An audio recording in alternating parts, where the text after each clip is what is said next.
Donc on va appeler le premier candidat. Il doit être aussi, voilà, c'est le premier, c'est pas toujours facile, que Dieu le bénisse abondamment. On va dire à Nicolas de s'approcher pour donner son témoignage de conversion. Pourquoi il a décidé aujourd'hui de suivre Jésus en passant par les eaux du baptême? Il va pouvoir s'approcher, il va pouvoir monter. Vas-y Nicolas, et on va te laisser le petit pupitre pour que tu puisses mettre ta feuille.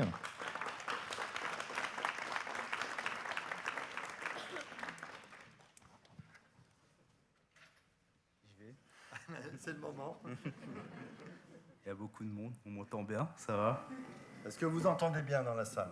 Ça va, si je parle comme ça, c'est bon? Ok, bon bah j'y vais alors. Alors bonjour à tous, je m'appelle Nicolas et j'ai 26 ans. Je suis né dans une famille de confession catholique et au fur et à mesure que j'ai grandi, on a délaissé presque complètement Dieu et la foi. Quand je fais le point sur ma vie passée, je me rends compte qu'au fond de moi, j'ai toujours eu ce combat de Dieu, enfin ce combat entre Dieu et les plaisirs vains de ce monde.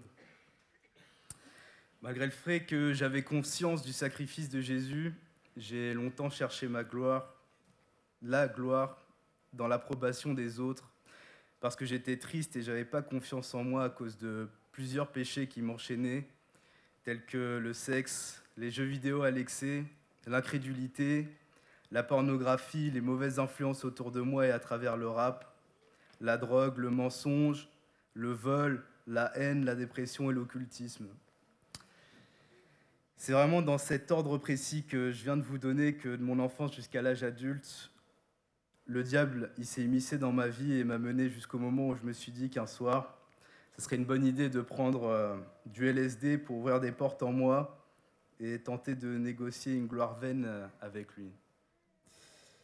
Alors pas longtemps après avoir eu mon bac, à l'âge de 19 ans, je suis allé chez un ami qui en avait et du coup, j'ai pris du LSD, j'ai fumé, puis au fur et à mesure que les effets venaient, je me suis senti de plus en plus mal.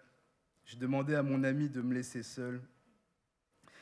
Quand je me suis retrouvé seul, j'ai perdu la notion du temps, je me sentais bloqué dans une boucle, je ne trouvais pas le repos, c'était quasi impossible de bouger. Et il y avait une voix dans ma tête qui était désagréable et qui parlait très vite et qui me demandait ce que je voulais et qu'elle pouvait tout pour moi. Et du coup, c'est vraiment à ce moment-là que je me suis rendu compte que j'avais vraiment touché le fond. Je me sentais pris au piège dans un chemin sans retour.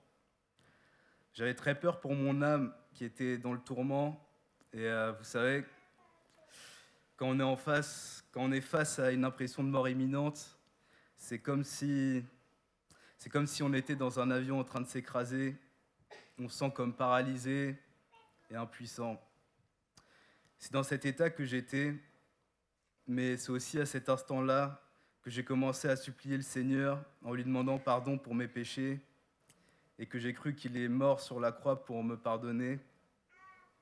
Et par la grâce de Dieu, il a pu me libérer. J'ai pu commencer à bouger pour prendre mon téléphone, appeler mes parents car Dieu m'a mis à cœur de leur dire la vérité. Et ensuite, mon grand frère est venu me chercher. Depuis ce jour, j'ai vraiment mis beaucoup plus Jésus au centre de ma vie et malgré mes nombreuses rechutes, c'est pas à pas, année après année, qu'il m'a sorti chaque jour un peu plus du péché. En poursuivant mon chemin dans la recherche de Dieu, j'ai pu être aussi baptisé du Saint-Esprit il y a moins d'un mois, lorsque j'étudiais les thèmes sur le baptême d'eau de notre cher pasteur Saclier. C'est là que j'ai reçu en moi la ferme et pleine volonté de servir Dieu en m'engageant dans les eaux du baptême. Je tiens à remercier ma famille qui a fait l'effort de venir sur place assister à mon baptême et que Dieu a utilisé pour me sauver et me soutenir. Je remercie la famille Casier de m'avoir offert la Bible et de m'avoir fait découvrir l'église évangélique. Je remercie aussi Isabelle et notre frère ancien Frédéric qui ont su faire preuve de patience à mon égard et me guider. Amen.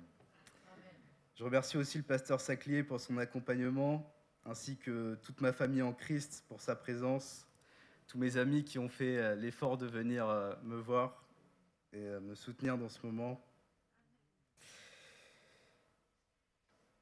Et enfin, je remercie Jésus pour l'œuvre de sa vie.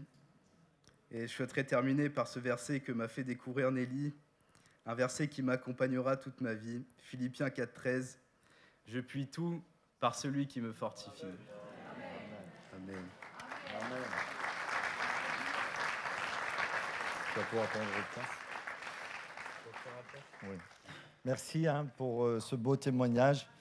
Alors, j'avais lu son témoignage, je connaissais un petit peu. J'ai dit, mais tu n'es pas obligé de mettre cher pasteur, c'est pas. Il a dit quand même. Vraiment, que Dieu te bénisse. Merci, Nicolas. On va commencer par le commencement. On va commencer par Nicolas. Si tu veux t'approcher pour passer au baptême.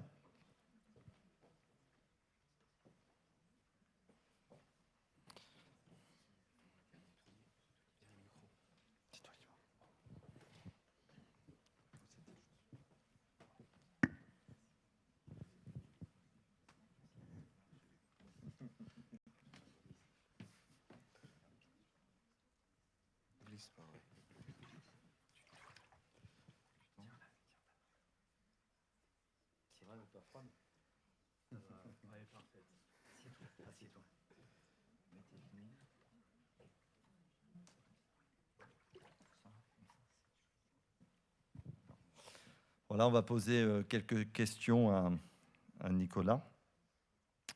Nicolas, est-ce que tu crois que Jésus est mort pour pardonner tes péchés? Oui, je crois. Oui, je crois, oui. Amen. Nicolas, en comptant sur la grâce de Dieu, est-ce que tu es prêt d'aller jusqu'au bout, en persévérant par la foi, à suivre Jésus? J'irai jusqu'au bout et je tiendrai par la foi. Amen.